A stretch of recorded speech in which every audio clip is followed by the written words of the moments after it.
Ladies and gentlemen, welcome back to Season 2, Episode 1 of the Duke Football Coverage Podcast, brought to you as always by Bull City Coordinators. Check us out on Twitter at Duke FB Coverage. Go to our website, bullcitycoordinators.com. You can find us wherever you get your podcasts, and I'm going to get straight to our next guest. For you younger fans, you may not be familiar with who we have coming on. He played at Duke from 1988 to 1992. He wore number 42 and was a captain of the 1992 team.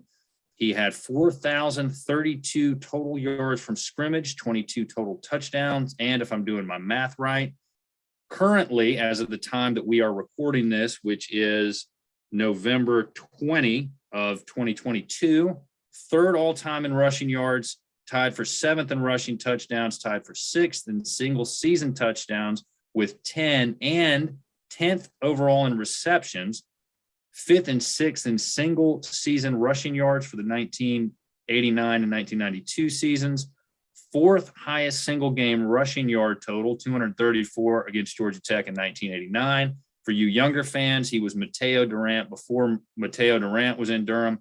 Ladies and gentlemen, I hope you enjoy our next guest, Randy Cuthbert. How are you, sir? I'm doing great. How are you doing, Ben? I am doing fantastic. Thank you for taking some time to speak with us today. And if you could, just tell us what you're up to now. What are you doing? I am a district athletic director now.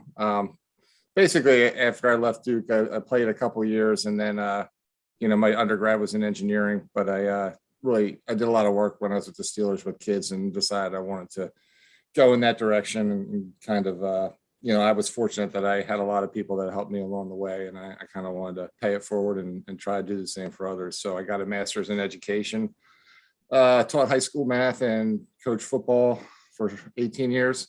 And I've been an athletic director now for 6 years. So that's kind of where I'm at right now. Seems like a long time ago when I was at Duke. Well, so where are you from originally?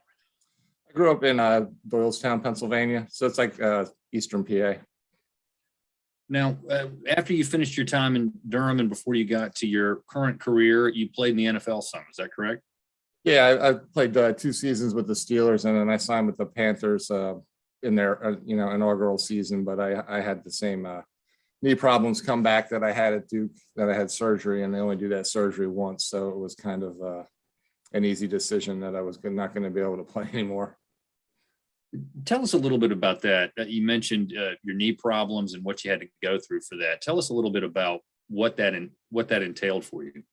Well, they call it a jumper's knee. It's more of a basketball injury, but I developed that, and they had surgery like after the '89 season. Like I had it, and then I had to. I wasn't allowed to sit out like the spring season and stuff. So it kind of got worse. And then in August, they told me I needed surgery, but, I played the year on it, but it was, obviously a big hindrance and gave me a lot of issues. But I was able to come back from that. But then the following year, I got knocked out 2 weeks in a row and, pinched nerves in my neck and couldn't move my arm for a couple months. So those were the 2 rough years. And then, my final year, I came back and was able to overcome the injuries and get through a year healthy. So a lot of wear on the tires by the time I was out of Duke, What does that mean for those of us who haven't played a sport at the level that you played it at? What does that mean for your kind of day-to-day life and your overall health going forward? Well, I mean, when I stopped playing, I had a lot of issues with migraines and a lot of things like that. And I get around, I'm not going to, be doing a lot of, full go basketball or anything like that. But, I'm getting older too. So I'm 51 now. I feel it when I get out of bed in the morning, but, everything's okay. All right. Well, tell us, you coached for a little bit at high school. Is that right? Yeah, I did 17 years at a couple different schools. And did your experience playing through injuries, would that impact your approach to the players that you had, how you would treat them, how you would interact with them? Yeah, definitely. Having experienced a lot of those things, like I understood what, kids in those situations were in. And obviously, like, with the head stuff, I was always very careful, and, I would always defer to the trainers and the doctors on that. Um, when I did my doctorate, my dissertation was on like concussion education for high school coaches and how we do it in Pennsylvania. And then also just kind of a broad review of concussions and the issues. So I do think that it's handled much better today.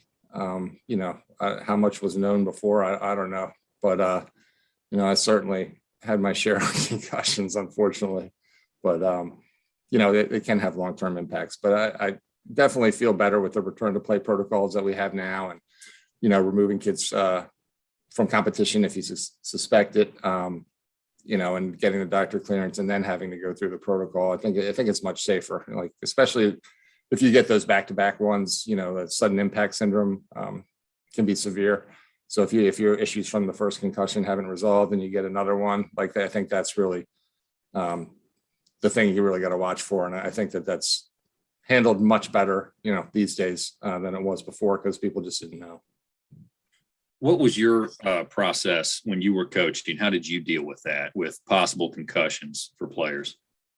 Well, I would work closely with the trainers, because they're, the professionals that are trained for that. But like, from my experience, like I could tell when someone has a concussion, because, there were games that, like, I didn't even remember playing against Wake Forest in the fourth quarter. I was out on the sidelines in my pads and, shoulder pads off. And I think I needed a couple of yards to go over 100. So I ended up going back in and playing, but I didn't remember the fourth quarter when I was watching it on film. So it's kind of, the dazed thing and the confusion, and kids that always know their assignments just have no idea where to line up. Those are things that you can pick up on. But obviously the trainers are watching the game all the time, and when they see a helmet to helmet or something that they're suspicious about, they would say, hey, get him out, I want to evaluate him.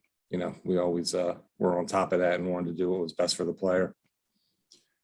Well, you mentioned trying out for the Panthers roster, and I think that our family, we lived in central South Carolina, right outside of Clemson. I actually sold, I think, programs or concessions or something at Death Valley during the opening inaugural season there. I think we were the only folks who were rooting for you specifically to make the roster in Central. We were probably the only Duke family there in town. But tell us a little bit about that, about what trying out was like. Well, it's always nerve wracking, and it's a different, college was great. I loved it because you have a team, you're together for a couple of years. Like the NFL is like literally week to week, on your off days on Tuesdays, they were always flying guys in to work out. So, you're always, it was always there, you're always, worried about making the team, staying on the team. For me, I went there, and I've always been a tailback. And when I was in Pittsburgh, teams usually kept 5 running backs in those days, and the 5th one was a guy that could play both positions, and that was me. And then when I left Pittsburgh, after like that second year, they went to 4 running backs. Is kind of what happened, and they kept other positions. So I was excited to go back to Carolina. Love the area, and to get an opportunity there. And they wanted me to be a fullback. So, I think I gained like 40 or 50 pounds. And the tendonitis stuff came back in the knees, and it was basically just, you can keep playing, but they're both going to rupture, and, your kneecap's going to detach. And so that didn't sound that appealing to me. So, that's when I towards the end of training camp, like that's when I had to retire, just because it was a situation with my knees that wasn't really going to get better. All right. Well, let's turn a little bit to your time in Durham. And you mentioned that you're from Pennsylvania originally. Tell us when you got into football. I think my mom didn't let me play until 3rd grade. I wanted to play right away. I did 3 sports. I did football, basketball, and track, but football was always my first love. And I started playing in 3rd grade, and just really never stopped. It's a great game, but the thing about football is, like, when you're done, like, you're done. It's very abrupt. It's not like you go out and play pickup football, and if you do, it's probably not a good idea. So I don't know how long that was, but 3rd grade till 5 years at Duke and 3 in the NFL. It's a lot of football, but I loved it. Now, how did you end up getting recruited to Duke? When did that process start, and who was recruiting you there? That was Spurrier. When I was in high school, I was fortunate. I played for a great team. Like, we never lost a high school game in my career, and had a lot of options. I always thought I was going to go to Penn State, and I always wanted to. And then, like, when I met Spurrier, I kind of thought differently about it, because he was different than every other guy that came through. So, I turned down visits to like Miami and Notre Dame and schools like that, just because I really didn't want to go there. I wanted to go somewhere where I could kind of get the best of both worlds, and the academics at Duke were, second to none. And the ACC, I felt like Duke was on the rise, but I really liked Spurrier. And I was kind of played everywhere in high school. So, like, quarterback, I actually had to play quarterback because our quarterback wasn't doing that good senior year. So, like, I literally played running back, tight end, quarterback, kicker, punter, returner, safety, like corner, like all over the place. So I was just kind of recruited as an athlete. And he was the guy that said he was going to give me a chance to play running back. And I think if I went to Penn State, I would have ended up like a strong safety or something. But I really wanted to play running back, and he promised me the opportunity. And, the rest was history. He was great.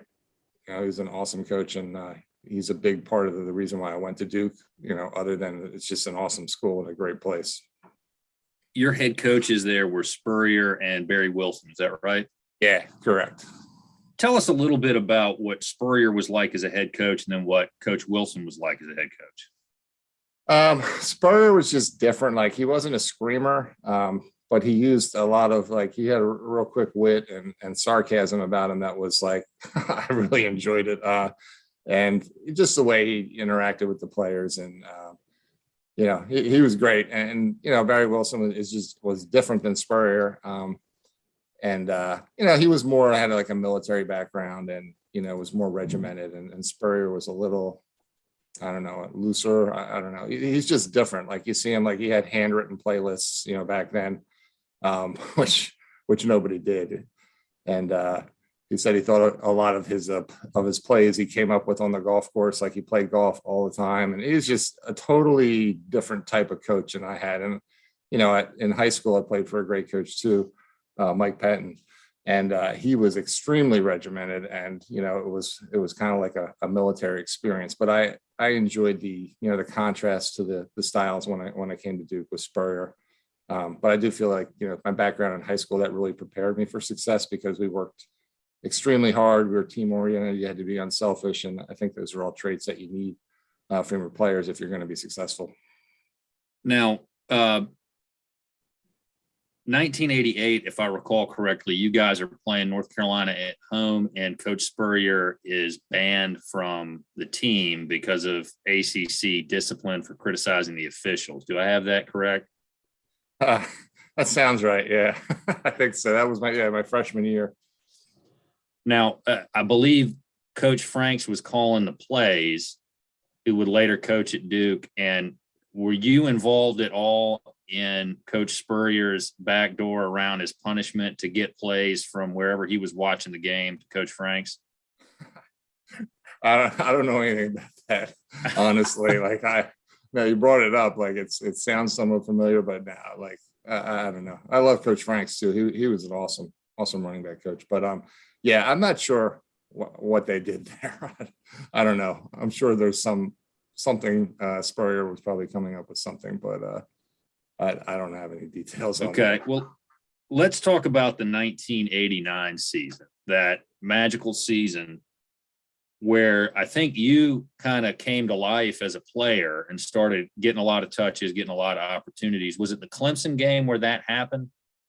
Yeah, up till then, like my freshman year, I just played on some special teams and got a few carries, and it was, pretty typical freshman year. And like the beginning of the 89 season, I played some like in mop-up time. We played, I think Virginia beat us pretty handily, and that's when the Spurrier said in the paper, like, we had a 1 in a million chance to win the Clemson game, which was, pretty strategic by him, because we were all ticked off, but I was third team, like running back basically. And, just got a chance to get in there and, just worked out that I didn't come out, I was fortunate. Let's talk a little bit about that Clemson game specifically. I actually ended up watching it, had it on in the background when I was at work one day doing some document review on a weekend. And you guys had come into that game 1-3, and it was wet, raining. There were, I think, 5 interceptions. Some interceptions were fumbled.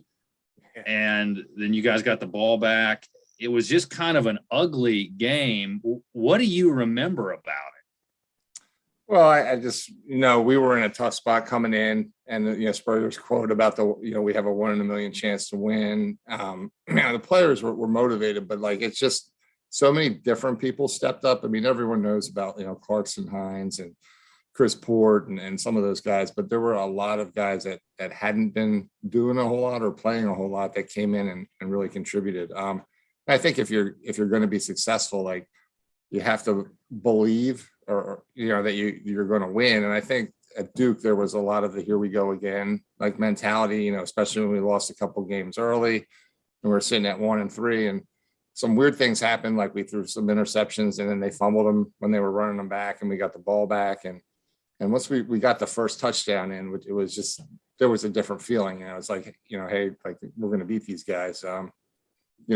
That first, it was I don't know if it was my first touchdown or not, but it was really like a team touchdown. It was inside zone play and, near the goal line, and the pile just started pushing and it kept going. And Chris Port probably should have got credit for the touchdown, because he pushed the whole pile. He came in and pushed the whole pile, and it was the switch went on after that, and we just started making all these plays. And that Derek Jackson was my year, a strong safety, and he hadn't played a whole lot, and he ended up playing that game, and he was making unbelievable plays right and left on Terry Allen, their running back. And it was just I don't know, I think there was a belief then that we could beat these guys. And when we did, we ran the table and finished, we were 1-3, and then we finished 8-3 and we're ACC champs. And, that's one thing when I went to Duke, they're you're never going to win anything down there. And the fact that our team was able to win a ACC championship, I think was huge, and was a great accomplishment for the coaches and players, and really, helped the program out, I think. Now, that game where it all started against Clemson, where you guys had the 7-game winning streak, what was it that ended with you getting an opportunity to come in and get chances to play and then keep playing throughout the rest of the season? Because we had Roger Boone and Randy Jones, and they were also really good players. And I think, I can't remember if someone got the wind knocked out of them, or, because I was being used in started being used in at fullback for some passing plays and different things. But at one point, I got in there as a tailback, and I just got a few opportunities and tried to make the most of them. And then I guess Spurrier decided to keep me out there because I was being productive. I mean, that's what it usually comes down to. If you want to play, you got to produce. So I think I was just fortunate because I made the most of my opportunity and had some big plays against Clemson is really where it all started. Because it's one thing to do, get yards and do well in mop up time, but when the game's on the line, that's a totally different story. In the bowl game that year against Texas Tech that you guys went to, I had that on in the background one day too. You were wearing a practice jersey. Is that right? Yeah. Somebody stole my jersey. What? Someone stole it? Yeah. And they said, you can, wear this jersey, which is a different number. And I said, nah, I'm going to wear my practice jersey. Yeah. Someone somehow got into a locker room and they stole it. Wow. Well, let me ask you about that, because when I had the game on, one of the things the announcers kept talking about was how Spurrier was probably going to leave for Florida. And I can't remember because it's been a couple of months now, or he had actually decided to go ahead and leave for Florida. That was always in the discussion around the time of the bowl game. How hard was it for him to ultimately leave Duke, and when did you guys find out about it? Yeah, he told us about it that week. So it was, obviously, a huge loss. Like, personally, I don't blame him. He won the Heisman there. He's from there. That's his alma mater. So I think, everyone was disappointed, obviously, that he was leaving, but also, understood, why he was going there. But I think it was just different that week too, because it was all swirling around. And I think he told us on maybe Christmas Day. It's been a long time, but so that was certainly part of it. I think he kind of viewed the bowl trip as like a fun thing. And it was just a different atmosphere. And then the fact that he was leaving, it's kind of strange, but still, we didn't play great, obviously. And then we got behind early and, didn't end up running the ball much because we were trying to play catch up. And but it was, it was what it was. And, it was obviously devastating. He was leaving, but that definitely had a huge impact on the team that week. Now, you had two quarterbacks play a lot that season, Billy Ray and Dave Brown. I think Billy Ray got hurt. Dave Brown comes in. What was that change like for you? And just tell us a little bit about what those two quarterbacks were like, because Dave obviously went on to play in the NFL for a good while. Yeah, they're both really good quarterbacks. Billy Ray transferred from Alabama, was really successful. And Dave, it kind of summarizes the whole team that year. Dave got an opportunity to come in and he just, lit it up. And, then at the end of the year, they were kind of both playing. But, Dave was really like a smart, strong-armed, pocket guy. And Billy kind of ran around a little bit. And but they were both effective in different ways. Both also great people.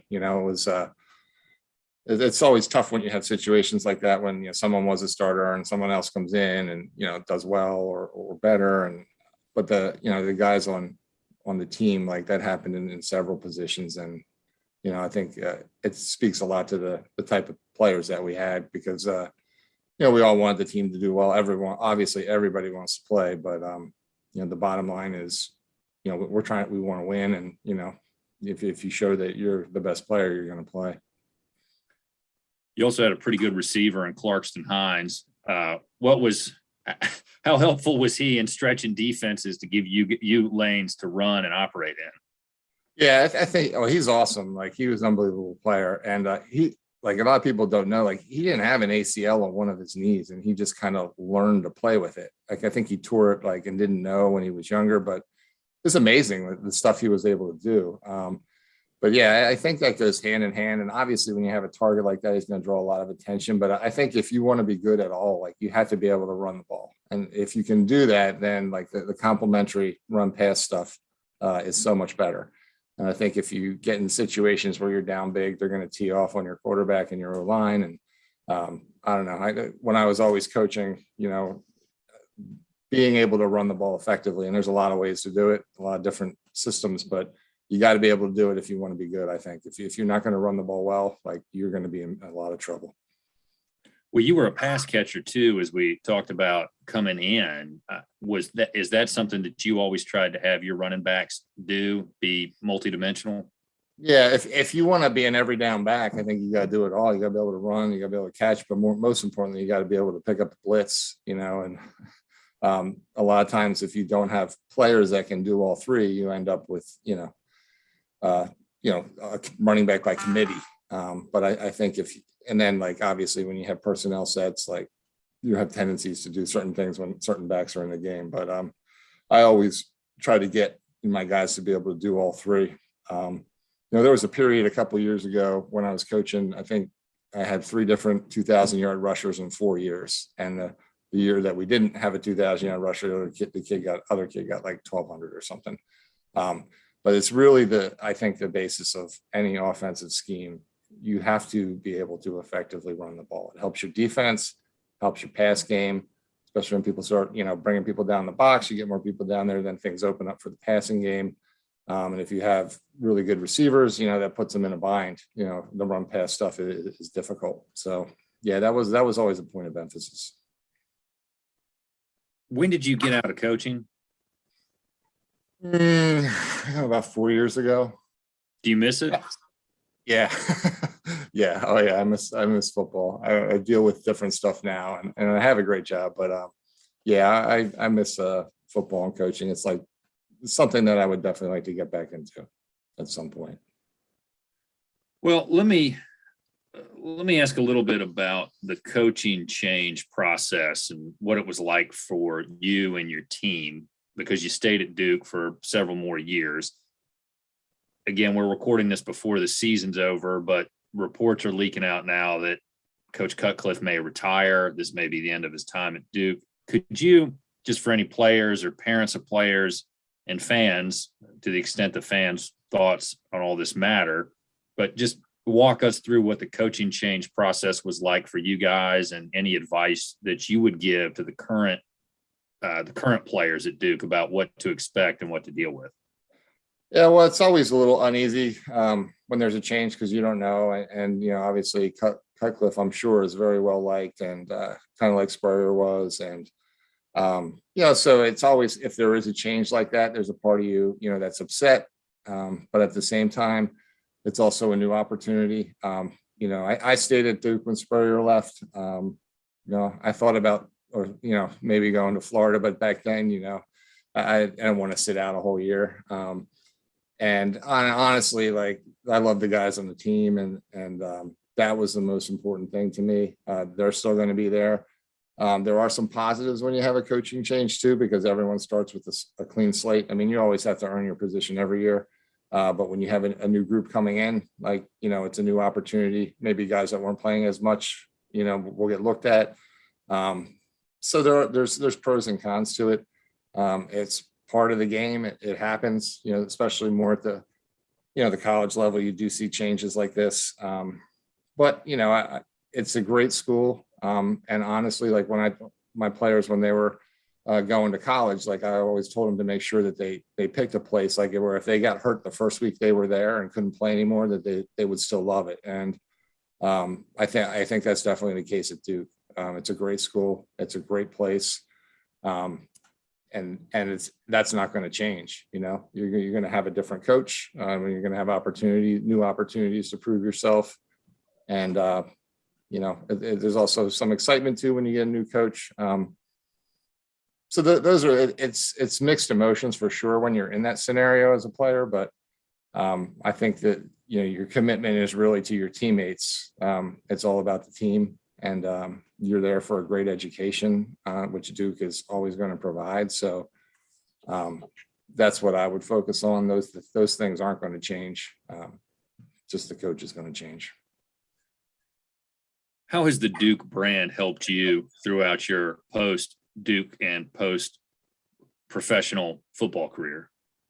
Well, I think a degree from Duke carries a lot of weight. And, if you're a Duke football player in particular, that's a tough combination, and I think employers, there's this very strong Duke alumni network, but I think people look at it like, if you can balance football and academics at a place like Duke, I think it's a feather in your cap when you're coming out and trying to join the workforce and trying to find the right job. I think that carries a lot of weight. And I think that's part of the reason why you go to Duke, because you want that excellent education and you want to have opportunities. Football is not going to last forever. There will be a day whenever it comes that you're not going to be able to play anymore. And I think that just that degree from Duke and the experience of balancing football, which is demanding, with the academics, I think it makes you very employable. And there's a large alumni network that can also help with that too. You mentioned that football will end one day. Tell us a little bit about what the transition process is like, especially for the seniors who are on the team this year. If any of them listen to this, maybe what they should know about the next steps in life for them.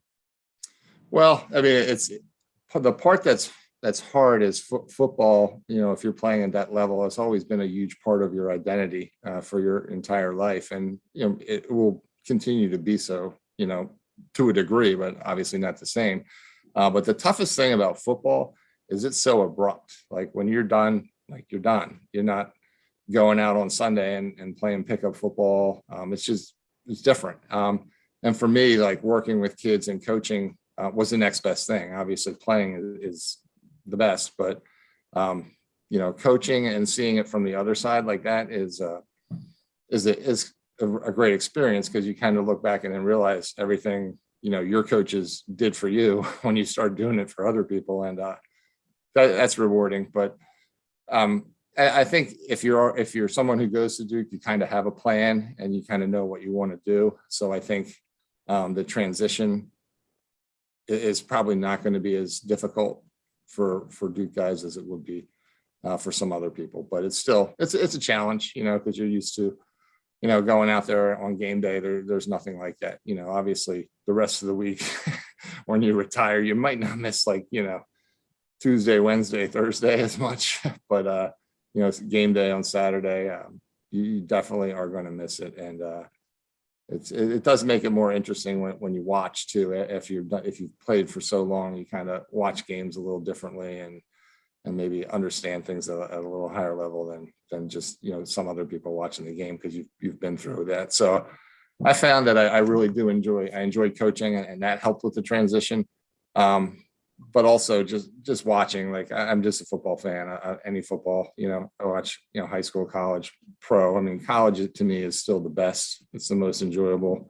I think because it means more. It's more of a team. When you get to the next level, it's kind of like a group of individuals, because they're constantly changing, and it's just not the same atmosphere. But the college game is great, and you're definitely going to miss it when you're done, but you're going to find other areas to channel your energy and be productive and do other things. Well, let's talk about, since you said you watch college football, I take it since your time in Durham ended as a player, you've kept tabs on the program? Yeah, I follow them. I watch when I can. I don't always have all the time to do it, but I enjoy Duke football, and I always will. I think it's funny looking at all the stuff they have now compared to when I was there, because our facilities were nothing like they are now. Like when it rained, we went in Card Gymnasium, which is like the student gym, and we were doing inside drill on the rubber floor in there. And it's just different. We had the really long walk down to the field from the football building where it used to be. I don't know. Every time I go back, it's just I'm happy to see that they're kind of on par with the other schools now in the ACC with the facilities, because it definitely helps with recruiting for sure. Why do you think it's been so hard for the football program to win, or at least be competitive consistently? Because I grew up in the Goldsmith. I have a vague memory of the Spurrier Wilson years, but kind of what I strongly remember are the Goldsmith, Franks, and Roof years, and then now with Coach Cutcliffe. What is the biggest challenge that a program like Duke has to be competitive with the rest of the ACC? Well, I mean, that's probably several levels to that question and challenge. However, I mean, I think obviously you're looking for a certain type of kid to come to Duke. So the challenge is finding the top players that also are academically inclined, that want to be challenged in the classroom. So kind of the pool that you're recruiting from, I think, is a little smaller when you have high academic standards, which is a good challenge to have. Duke is renowned for its education. But I think, just from my perspective, I think you really have to recruit nationally, and you have to identify kids that fit that mold and go after them hard. Because obviously the entrance requirements to Duke, you're not going to be able to recruit every great player. So I think that recruiting nationally and really identifying those kids early and going after them hard would be the way to go, because I think that's the challenge, to fill up a football squad at Duke with top players who are also top academics. That's the challenge. But I think that's a great challenge, and it's a great issue to have, because you're at just a great institution. And I think some sports, it's not as much of a challenge because you're not putting as many people out there. If you look at a football team and how many kids are on that football team compared to the other sports, I think that's where the challenge is.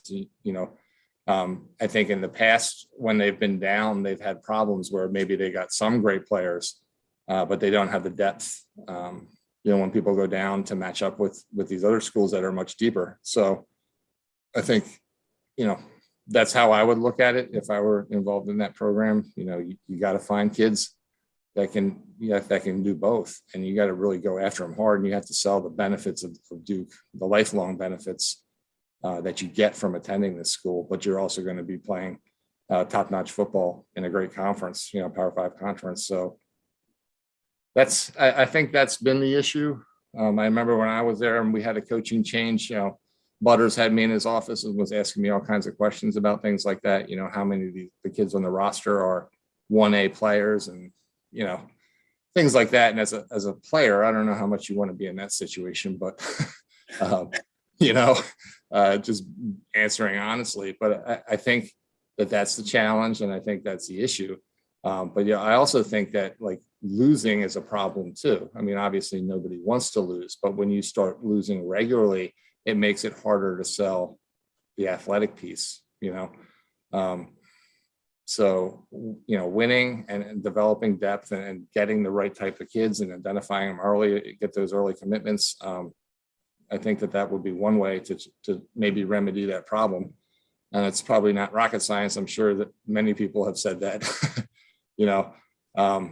but I think that is kind of the issue when you see down spells for football. I know they had some rough years, after Spurrier left. But I think it can probably be traced to that. And if you lose regularly, then it's harder to sell. Now you're trying to recruit kids and say, you're going to be the ones to help us turn it around. We need to get guys like you. So it's in the college level, like coaching and schemes, like that's part of it. Obviously you got to know that and you got to be great, but you have to be able to attract, the type of players that are going to enable you to win. Because you could be Vince Lombardi, and if you can't match up with the other team, you're not going to win. You're not going to win a lot. Well, you mentioned Butters, and for those of you who are younger and may not know, that's Tom Butters, the former athletic director. And one thing, though, that I'd like to follow up with you about is when you were at Duke, 88, 89, those first 2 years, you probably didn't have too hard of a time getting people to come to games because you guys were winning. I mean, my dad speaks in the highest terms about the 88 team. He says that was an overlooked team, was a really good team. I met one of your former teammates, Dr. Diminick, who's an orthopedist up in Lynchburg, who I think played safety. And he said, they didn't hand bowl games out like candy back then, but we should have gone to a bowl. So I'm bringing that up to mention you were part of some good teams, then part of some teams where you weren't winning like you were the first 2 years. And I'm just curious, what do you think it's going to take? Because we've seen it this year with not a lot of people showing up for games. What do you think it's going to take to get fans back on a regular basis? Well, I think obviously winning helps. Like if you start winning, people come, and that's how it was. Like my freshman year, we got pretty good crowds. And after we beat Clemson my sophomore year, like that thing was oversold. There were, it was packed. The horseshoe was packed. There were people lined along the top. It was crazy. And then like, if you lose like a lot, like, you're not going to get as many. And at Duke, there's a lot of great sports and a lot of teams that people follow regularly. So like, if you don't win, like they're not going to come. So I think it's all tied together. I think, the recruiting piece, getting the players consistently, like, so you have depth to compete in the ACC is one thing. And I think if you do that, like, you're going to start to get more people there. Obviously, if you're losing a lot, it's just the nature of sports. I mean, there are some colleges that are just regular powers, and they're sold out all the time, but that's because they win all the time, So I think it's all kind of rolled up in one, and people don't realize too, like Duke is a smaller school. Like when I tell people, like back when I was there, I think there were 6,000 undergrads and 3,000 grads. And they're always shocked that it's that small. So it's not like a school with 30, 40, 50,000 students. So it is a little different dynamic there too. Well, a couple of remaining topics. Again, we don't know what's going to happen at the end of the season with Coach Cutcliffe, but let's assume that he's not the coach next year and he does retire like the reports are indicating. I'm just curious, you as an alum, as a former player, how are you going to look back on his time in Durham? Well, I think you have to look at, what he inherited too. I mean, they were rock bottom when he came. And I think he really had a great vision for the program, and they trusted him, and they listened to him, and, they did the things he wanted. And I think he built the program back up. They really had some great years. And listen, like Duke may not be, a perennial winner every year because some of the challenges that they have. However, I think he really did an awesome job of building it back up, getting facilities. They had some real good success. I met him a couple times, and I think he's a great person. He's a straight shooter. So I have a ton of respect for him. I think, and it is a challenging job. If you look at the up and down that you see at Duke, it's not a lot of consistency, but he provided consistency. And, I know they're having a down year this year, but I think you look at his whole body of work, I think he did a great job with what he had there. Yeah, and I think that we have to remember the fact that of all the coaches who have been there and all the coaches who have left and not accomplished a lot, he was the first coach, certainly in my lifetime and probably a lot of people's lifetime, to make Duke football relevant on more than a 1 year or a 2 year basis. Not to diminish what Coach Spurrier did at Duke, but David Cutcliffe, even though none of us are really happy with the state of the program maybe right now, I think in a couple of years when some time passes, people are going to look back and say, you know what, maybe it didn't end great like a lot of coaches who've been at a school for a long time, but wow, he made that school relevant, and he really made a lot of people care about Duke football again. And I think we can't lose that when we do the historical assessment when it's time. Yeah, definitely. Yeah, I think he definitely had a huge impact. And people have to consider, again, like what he inherited. Like, I mean, look at the records of the years they had before he came there. And like, you have to consider that. It's not like you're going to a huge power school that's successful every year. Like he took something that was in shambles and made it something worthwhile. He really did a great job. And I think he did it the right way too. Like, I think Duke is not for everybody because of those challenges, but you have to embrace those challenges. And if you can win, with all those challenges in front of you, I think it's great. And I think, when they're looking for their next coach, I think they need to find someone who's going to embrace that challenge. And, it could be a strength. You look at Stanford. Stanford they're a school academically that's similar to us. So you can do great things at a school like that, but you really you got to win the recruiting battle. Like that's the biggest thing. Well, final questions. Tell us what you're most proud of in regard to your time at Duke. It could be something on the field, off the field, academics, football, anything. That's a tough one. I don't know. I just look back, and that 89 year was just something special. And that's always going to be one of my greatest memories. The guys on that team, and like my greatest memories, like it was gratifying to get 2,000-yard seasons, but and to come back from all those injuries that, like, basically I had 2 years where I was just a mess, and to be able to come back from that when people said, I was done and physically unable to play anymore, like that was pretty cool. But I think I would just say, my teammates, the 89 team, like just the whole year, everything was just unbelievable about that. And special time. It's always going to have a special place in my memory. So that's what I would definitely go to, the 89 team. Well, what would you say to any student who's considering going to Duke, particularly student athletes, because the early signing period is coming up soon? Well, I just think you're not going to, find a better school. And if you look at doing things the right way and Duke University, like, I think it's a special challenge. So I think, you have to want good things for yourself in the future. and be willing to put in the work on the field and off the field. And if that's something that appeals to you, then I think Duke is the best place to do that for sure. Well, is there anything else you'd like to say about your time at Duke or what you've been up to recently? Any education you'd give to any of us about concussion protocols? I mean, my son plays soccer and lacrosse, and I'm always worried about the headshots, even the accidental ones. I mean, if there's anything that you think that we as listeners should know about, I'd love to hear it. I mean, my daughter plays soccer and girls lacrosse, so they're obviously a lot safer on lacrosse. And the only thing she has to really worry about on the soccer field at this age is not taking one to the face. But any insights you could give us would be appreciated.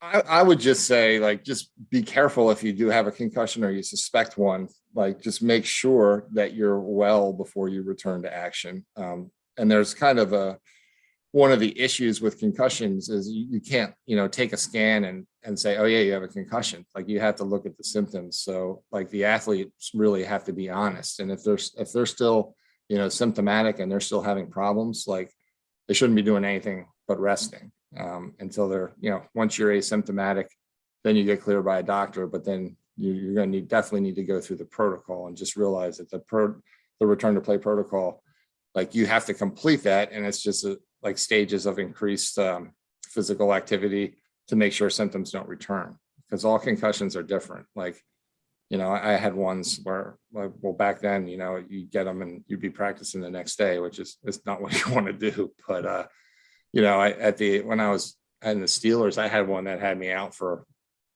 I don't know, probably a month. Like, I was really struggling, and they started that impact program. The team doctor started that. So I was in the pilot for that. So that the impact test definitely helps when you have a baseline after you get a concussion to measure, to make sure you're back to the previous levels. So I think the biggest thing with concussions is that just make sure that you're fully recovered from the first. And I don't even know how many I had. Like, there are probably 10 to 15 like official ones, aside from like the dingers, that's what we used to call them. But back then they would ask you, where are you? What day is it? And who are we playing? And once you got them right, then you go back in. So times have certainly changed. And like I said, I think it's much safer today, when it was back then. But just be careful with the concussions. And they're all different. Like, one kid might be back in a week. One kid might be back in 3 weeks. So that there's a lot of variability with them. So do take them seriously and make sure that, you're totally asymptomatic before you step back on that field.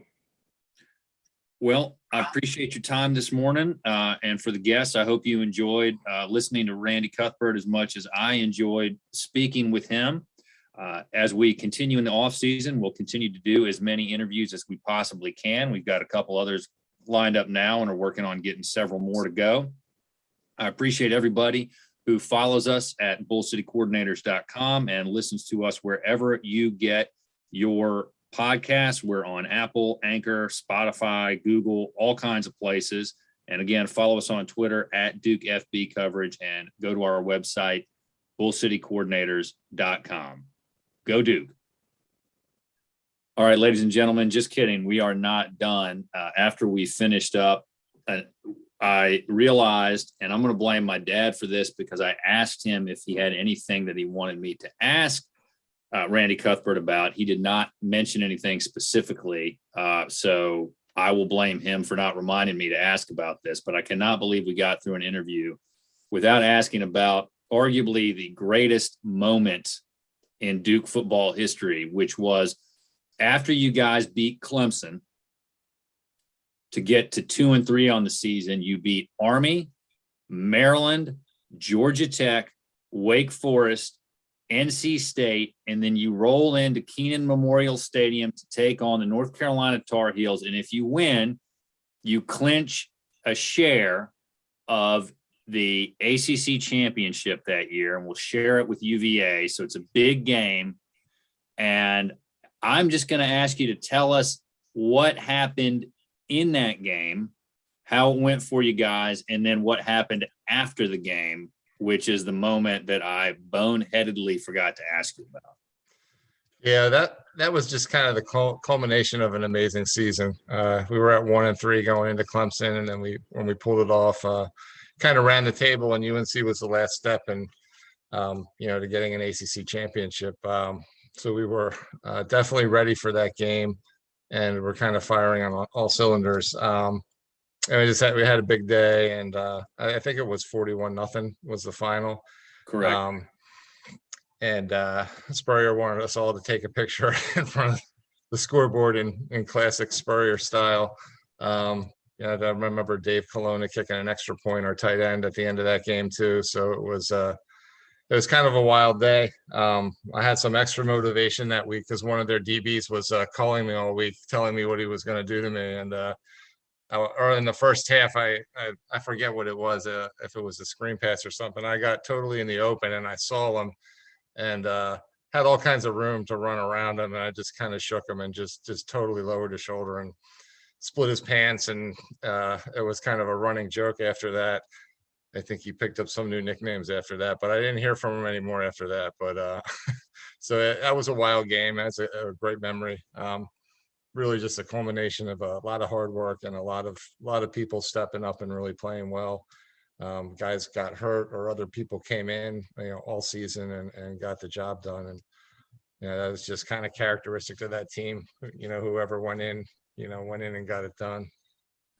Well, let me ask you a few moments about the game. I had heard a clip of an interview that Spurrier did with Cooper Manning, in which Spurrier mentioned that the plan was to do that earlier in the season. He had told you guys, look, if you win out, we'll take a photograph under the scoreboard. Do you remember anything about how that came about? Was it spur of the moment? Was it planned? What do you recall?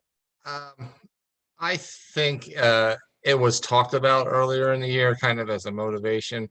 So on the day of the game, though, it was definitely not spur of the moment. Like, definitely, he was planning on doing that, and he's really good at motivating in a lot of different ways. The Clemson game, like I mentioned, going into that, he said we had a 1 in a million chance to win the game in the papers, and he said that to us, and he had a really unique ways of challenging you and motivating you, and that's one thing he was exceptional at, for sure.